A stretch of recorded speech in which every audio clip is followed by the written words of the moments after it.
Os Ewa acabaram de disparar o seu míssil do juízo final, e Teherã ficou abalada até o seu núcleo.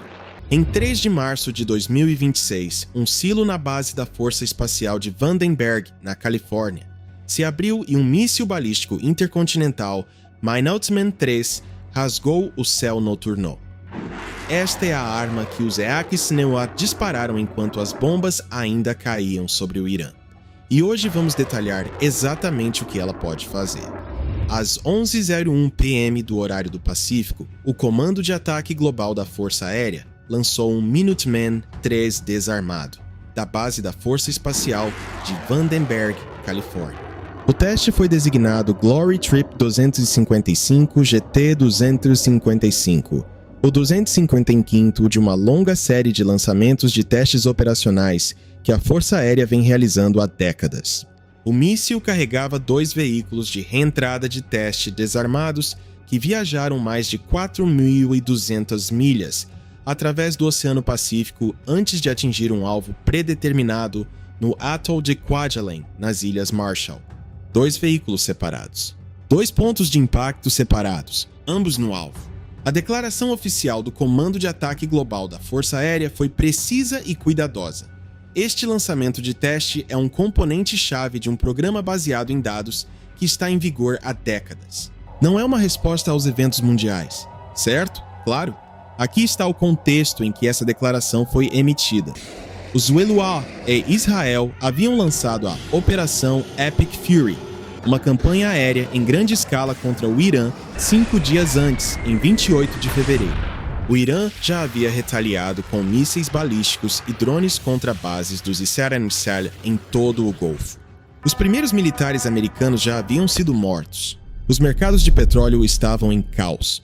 E em 5 de fevereiro, apenas 3 semanas antes de a guerra começar, o Tratado de Controle de Armas Nucleares New START entre os EBUA e a Rússia expirou, deixando os 2 maiores arsenais nucleares do mundo sem um único limite legal vinculativo e verificável pela primeira vez desde o início dos anos 1970. Então não, este não foi um teste conduzido no vácuo. Se a data de lançamento foi ou não literalmente agendada com anos de antecedência, a decisão de prosseguir com esse lançamento, naquele momento, em vez de adiá-lo silenciosamente, foi uma escolha. E todas as capitais da Terra, Moscou, Pequim e especialmente Teherã, leram essa escolha com clareza. A mensagem: enquanto a América está travando uma guerra convencional no Oriente Médio, a força nuclear estratégica permanece pronta, testada e operacional. Nem pensem em escalar para um nível onde isso importe. Agora vamos falar sobre o hardware. O LGM-30G Minuteman III é o único míssil balístico intercontinental baseado em terra dos Estados Unidos atualmente em serviço ativo. Ele tem sido continuamente implantado desde 1970, mais de 55 anos, tornando-se um dos sistemas de armas com o maior tempo de serviço na história militar. E apesar de sua idade, ainda é uma das coisas mais capazes e aterrorizantes da Terra. Aqui estão os números reais. Velocidade. No momento do esgotamento, o ponto em que os motores do foguete se desligam, o Minuteman III está viajando a aproximadamente 15.000 milhas por hora, o que equivale a cerca de Mach 23. Isso é 23 vezes a velocidade do som. Nessa velocidade, você poderia voar de Nova York a Londres em aproximadamente 12 minutos. Alcance mais de 6.000 milhas, ou cerca de 13.000 quilômetros. Isso significa que ele pode atingir virtualmente qualquer alvo no planeta a partir do solo dos Israel. De um silo em Wyoming, o Minuteman III pode atingir Teherã, Moscou, Pequim ou Pyongyang em aproximadamente 30 minutos após o lançamento. Ogiva. Em sua atual configuração de ogiva única, cada Minuteman III carrega uma ogiva termonuclear, W87 ou W78. A W87 tem um rendimento publicamente estimado de aproximadamente 300 quilotons. A bomba atômica lançada sobre Hiroshima em 1945 teve um rendimento de cerca de 15 quilotons. Uma ogiva do Minuteman III é cerca de 20 vezes mais poderosa do que Hiroshima. Um míssil. Capacidade MIRV.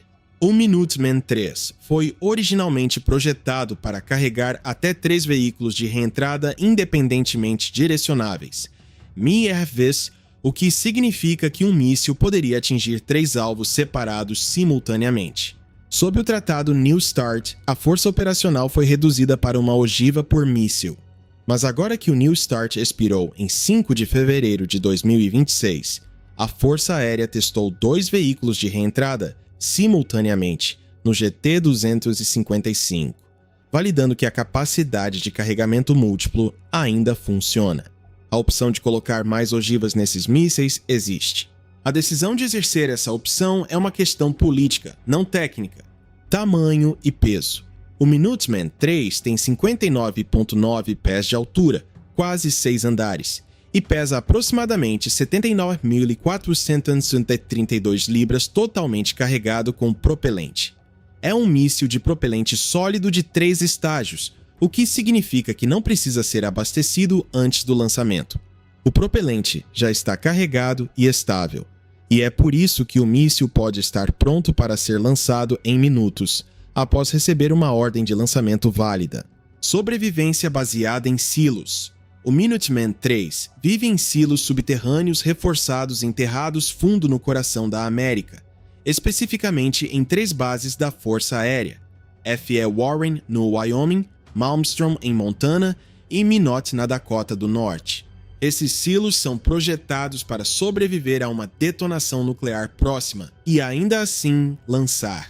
Mesmo que um adversário tentasse um primeiro ataque contra os Estados Unidos continentais, a suposição é que Minuteman IIIs suficientes sobreviveriam em seus silos reforçados para executar um ataque de retaliação devastador.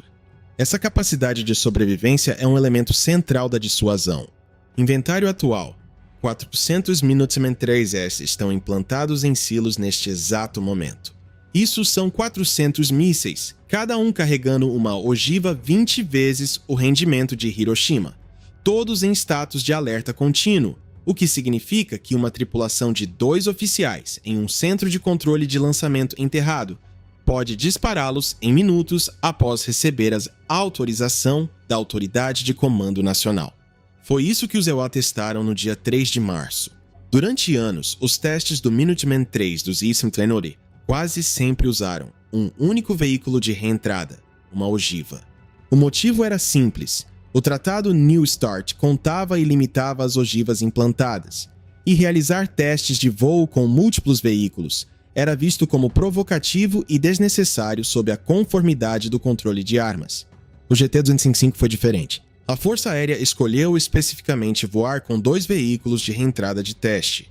Este foi o primeiro teste do Minuteman III em anos a validar explicitamente a capacidade do míssil de implantar múltiplas cargas direcionadas de forma independente.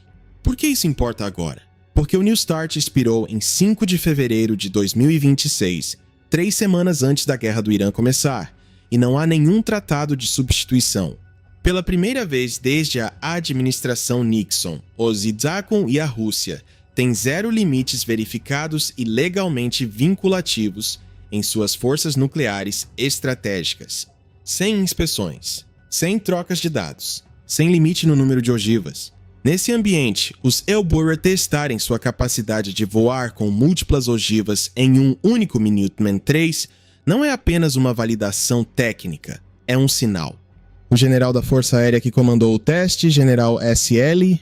Davis, do Comando de Ataque Global da Força Aérea, disse publicamente: "É fundamental testar todos os aspectos da nossa força de mísseis balísticos intercontinentais, incluindo a nossa capacidade de entregar múltiplas cargas direcionadas de forma independente com precisão absoluta."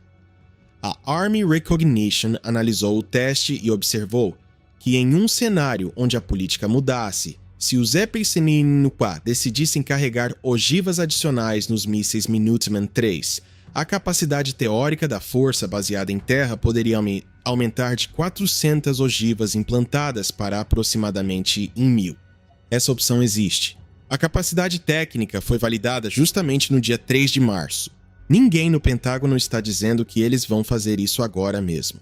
Mas todo adversário assistindo às imagens do GT-255 sabe que a opção é real e acabou de ser confirmada de que funciona. Para entender o papel do Minuteman III, você precisa entender o quadro geral. A tríade nuclear dos Issei-Akémenes-Isus. Os Estados Unidos têm 3 maneiras independentes e complementares de entregar armas nucleares. A lógica estratégica é que nenhum adversário jamais deve ser capaz de eliminar todas as 3 pernas simultaneamente, o que significa que os Puichas EUA sempre mantêm uma capacidade de retaliação viável, independentemente do que um inimigo faça primeiro. Perna 1, ICBMs baseados em terra. Esse é o Minuteman III. 400 mísseis, sempre em alerta, capazes de serem lançados em minutos. A força da perna terrestre é a velocidade e a capacidade de resposta. Nada vai do lançamento ao alvo mais rápido do que um ICBM baseado em silo.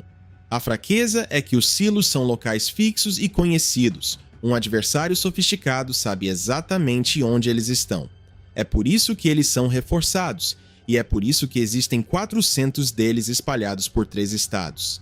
Perna 2. Mísseis balísticos lançados de submarinos. Os EUAs operam 14 submarinos Trident da classe Ohio, cada um armado com mísseis Trident da Anggu D5 capazes de carregar múltiplas ogivas. A força dos submarinos é a capacidade de sobrevivência. Um submarino com armas nucleares em patrulha no oceano profundo é virtualmente indetectável.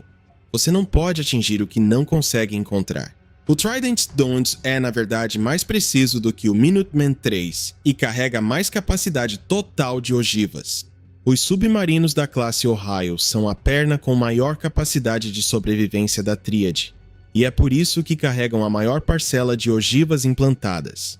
Perna 3 bombardeiros estratégicos. Os EPUA operam atualmente 20 bombardeiros furtivos, B-2 Spirit e 74 B-52H, Stratofortresses na função com capacidade nuclear.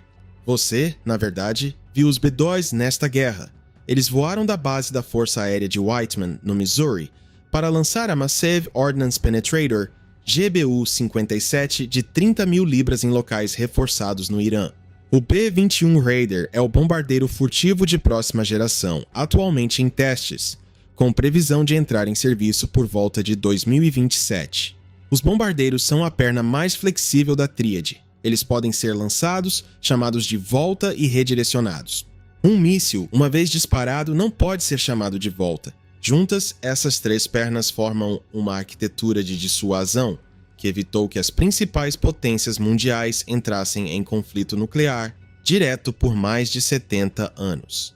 O Comitê de Serviços Armados do Senado realizou uma audiência em 26 de março de 2026, apenas 5 semanas após o início da guerra no Irã, especificamente para avaliar o estado dessa tríade. O almirante Richard Correll, comandante do Comando Estratégico do EUA, e o general Stephen Whiting, do Comando Espacial do EUA, ambos testemunharam.